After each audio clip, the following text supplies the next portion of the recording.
इतिहास की पुस्तक दूसरा भाग अध्याय 24। इतिहास की पुस्तक दूसरा भाग अध्याय 24। जब योआश राजा हुआ तब वह 7 वर्ष का था और यरूशलेम में 40 वर्ष तक राज्य करता रहा। उसकी माता का नाम सिव्या था, जो बेरशेबा की थी। और जब तक यहोयादा याजक जीवित रहा तब तक योआश वह काम करता रहा जो यहोवा की दृष्टि में ठीक है। और यहोयादा ने उसके 2 ब्याह कराए और उससे बेटे बेटियां उत्पन्न हुए। इसके बाद योआश के मन में यहोवा के भवन की मरम्मत करने की मनसा उपजी। तब उसने याजकों और लेवियों को इकट्ठा करके कहा, प्रतिवर्ष यहूदा के नगरों में जा जाकर सब इस्राएलियों से रुपए लिया करो, जिससे तुम्हारे परमेश्वर के भवन की मरम्मत हो। देखो, इस काम में फुर्ती करो। तो भी लेवियों ने कुछ फुर्ती न की। तब राजा ने यहोयादा महायाजक को बुलाकर पूछा, क्या कारण है कि तूने लेवियों को दृढ़ आज्ञा नहीं दी कि वे यहूदा और यरूशलेम से उस चंदे के रुपए ले आए, जिसका नियम यहोवा के दास मूसा और इस्राएल की मंडली ने साक्षी पत्र के तंबू के निमित्त चलाया था। उस दुष्ट स्त्री अतल्याह के बेटों ने तो परमेश्वर के भवन को तोड़ दिया और यहोवा के भवन की सब पवित्र की हुई वस्तुएं बाल देवताओं को दे दी थी। और राजा ने एक संदूक बनाने की आज्ञा दी और वह यहोवा के भवन के फाटक के पास रखा गया। तब यहूदा और यरूशलेम में यह प्रचार किया गया कि जिस चंदे का नियम परमेश्वर के दास मूसा ने जंगल में इस्राएल में चलाया था, उसके रुपए यहोवा के निमित्त ले आओ। तो सब हाकिम और प्रजा के सब लोग आनंदित हो रुपए लाकर जब तक चंदा पूरा न हुआ तब तक संदूक में डालते गए। और जब जब वह संदूक लेवियों के हाथ से राजा के प्रधानों के पास पहुंचाया जाता और यह जान पड़ता था कि उसमें रुपए बहुत है, तब तब राजा के प्रधान और महायाजक का नाइब आकर संदूक को खाली करते और तब उसे फिर उसके स्थान पर रख देते थे। उन्होंने प्रतिदिन ऐसा किया और बहुत रुपए इकट्ठा किए।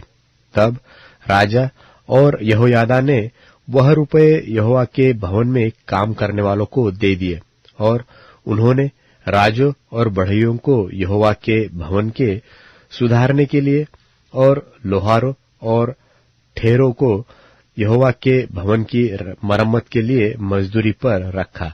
और कारीगर काम करते गए और काम पूरा होता गया और उन्होंने परमेश्वर का भवन जैसा का तैसा बनाकर दृढ़ कर दिया।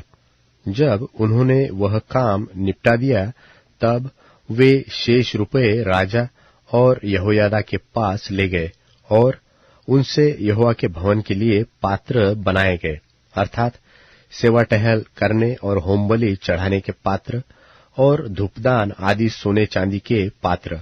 और जब तक यहोयादा जीवित रहा तब तक यहोवा के भवन में होमबलि नित्य चढ़ाए जाते थे। परंतु यहोयादा बूढ़ा हो गया और दीर्घायु होकर मर गया।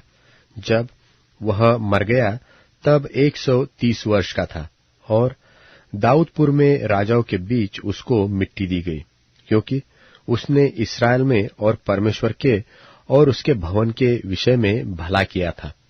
यहोयादा के मरने के बाद यहूदा के हाकिमों ने राजा के पास जाकर उसे दंडवत की और राजा ने उनकी मानी। तब वे अपने पितरों के परमेश्वर यहोवा का भवन छोड़कर अशेरों और मूर्तों की उपासना करने लगे। सो उनके ऐसे दोषी होने के कारण परमेश्वर का क्रोध यहूदा और यरूशलेम पर भड़का। तो भी उसने उनके पास नबी भेजे कि उनको यहोवा के पास फेर लाए, और इन्होंने उन्हें चिता दिया, परंतु उन्होंने कान न लगाया।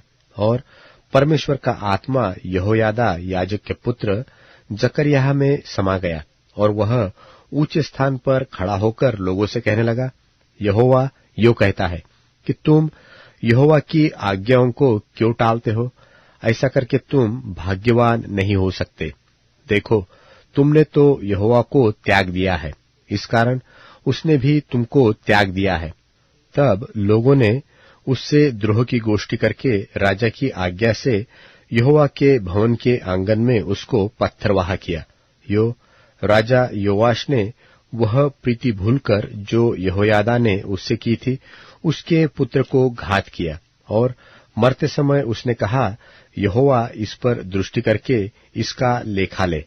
नए वर्ष के लगते अरामियों की सेना ने उस पर चढ़ाई की, और यहूदा और यरूशलेम आकर प्रजा में से सब हाकिमों को नाश किया, और उनका सब धन लूटकर दमिश्क के राजा के पास भेजा। अरामियों की सेना थोड़े ही पुरुषों की तो आई थी, परंतु यहोवा ने एक बहुत बड़ी सेना उनके हाथ कर दी, क्योंकि उन्होंने अपने पितरों के परमेश्वर को त्याग दिया था, और योआश को उन्होंने दंड दिया। और जब वे उसे बहुत ही रोगी छोड़ गए, तब उसके कर्मचारियों ने यहोयादा याजक के पुत्रों के खून के कारण उससे द्रोह की गोष्ठी करके उसे उसके बिछोने पर ही ऐसा मारा कि वह मर गया, और उन्होंने उसको दाऊदपुर में मिट्टी दी, परंतु राजाओं के कब्रिस्तान में नहीं। जिन्होंने उससे राजद्रोह की गोष्ठी की थी वे ये थे, अर्थात अम्मोनीन, शिमात का पुत्र जाबाद और शिमरित, मोआबिन का पुत्र यहोजाबाद, उसके बेटों के विषय और उसके विरुद्ध जो बड़े दंड की नबूवत हुई, उसके और परमेश्वर के भवन के बनने के विषय ये सब बातें राजाओं के वृत्तांत की पुस्तक में लिखी है। और उसका पुत्र अमस्याह उसके स्थान पर राजा हुआ।